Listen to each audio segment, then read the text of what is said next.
or if I have multiple auditions with multiple pages. Just wanted to check in, make sure you didn't need anything before the big day. No, I'm good, ready as can be. As you can see, you can set this up to save yourself some time. If you have multiple auditions, multiple pages, multiple scenes, make the teleprompter the person you're speaking to. Let me shut this off, go back to the camera, and we'll finish this discussion here.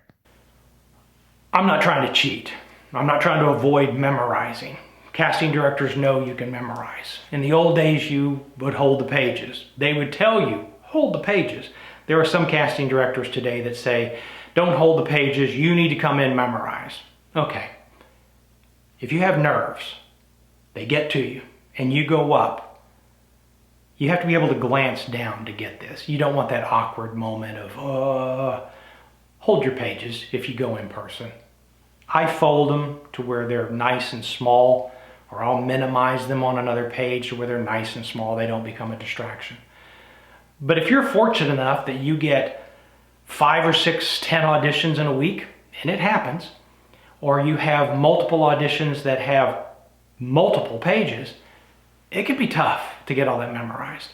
And instead of sitting here having to do my audition and glance down, which cold reading technique is unfortunately becoming a lost art, being able to glance and get a line, take your reaction down,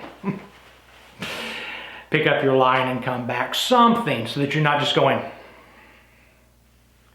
all right, you're only acting between reading the pages then.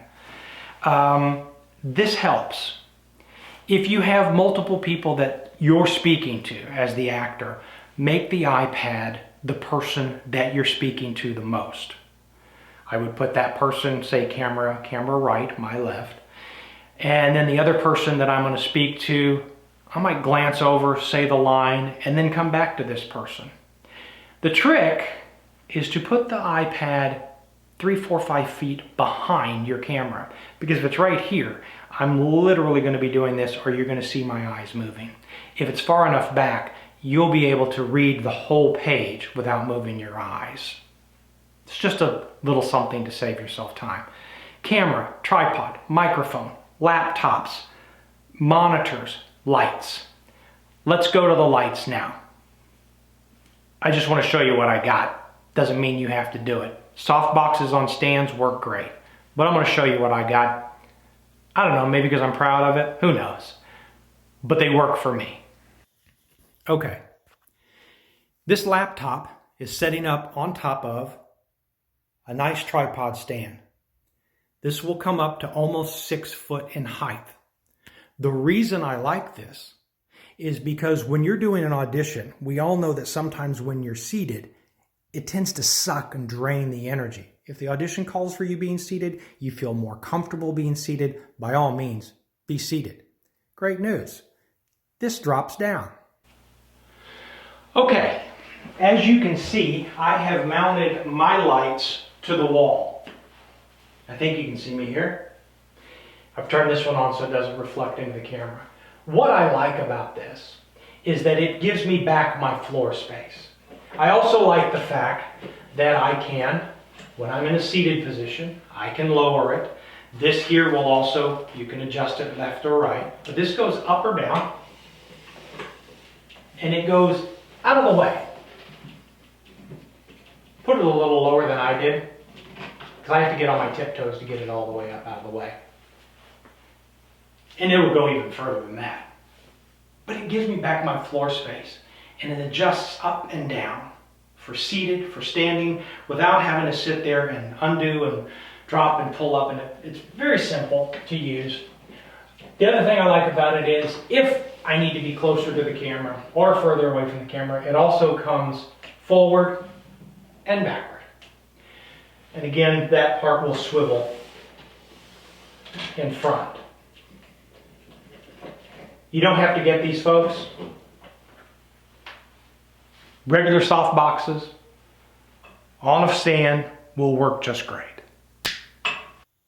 Now I'm seated. Now, I've got too much headroom on this. Let's adjust it. You can take care of that in post as well. I didn't adjust my lights, so the lighting is coming down from the top. I'll show you that in just a second as well. But what I like about this stand is it goes up to where you can stand or you can sit. It's also compact enough that you can fold it up and it travels. And the top slants. It'll tilt back and forward. All right, let's move on to the next step of the equipment that I use. Just tips, folks. Tips that I use, things that I use to help me. And we'll stop recording. Okay, I think that's it. Backdrop. Paint your wall, hang a sheet. You can get a real backdrop like I have and a lot of other actors do. Mine's stuck to the wall. I don't have the stands. I used to with the cross pole. Again, I want to reclaim my floor space. This is a spare bedroom. I can now have guests here because I can move everything out of the way. So whether you're recording on your phone, your camera, you're doing a Zoom meeting on your iPad or your laptop, basic equipment, tripod, camera, couple of lights, backdrop. That's all you need. And then the computer to be able to edit your videos. If you want to get a little fancier, nicer camera, microphone, lights mounted to the wall, an iPad with the teleprompter app downloaded. It's free, by the way, the basic one. A monitor so that you can not only see yourself and make sure you're framed properly, but you can play back. I don't know about you, but I don't like to watch the playback on the back side of that little camera or on my little phone. I want to see myself in big, living Technicolor. That's an old term for you kids. And I want to be able to hear myself without listening to that damn little speaker on the phone or on the camera. I don't think I've forgotten anything. This is your basic equipment. I've just upgraded and I have a few extra little things that I've purchased. Again, because I coach and tape other actors, I have to step up my game to help them look the best they can. If it were just me, I'd probably have 2 soft boxes, a sheet on the wall, and my iPhone. That, along with your computer with the editing software, all you need. So watch my second video on my travel kit, and hopefully I can figure out how to do the third video to show you how to easily use iMovie to edit your auditions. You can mess with the coloring, you can mess with the sound, you can adjust the background noise. There's so many different things you can do. You can spend the money and get Adobe Premiere and use other things. Through Microsoft, there's one I think called Wondershare or FilmShare as well. It does a good job. I just happen to like Mac products. All right, that's it. James Healy Jr. Follow me on Instagram, on Twitter, like my YouTube channel. And if I happen to be in the city you're in at the time and you need someone to help, feel free to contact me. I'll coach you, I'll tape you, I'll read over the internet for your Zoom reader while you tape yourself. Take care, break a leg.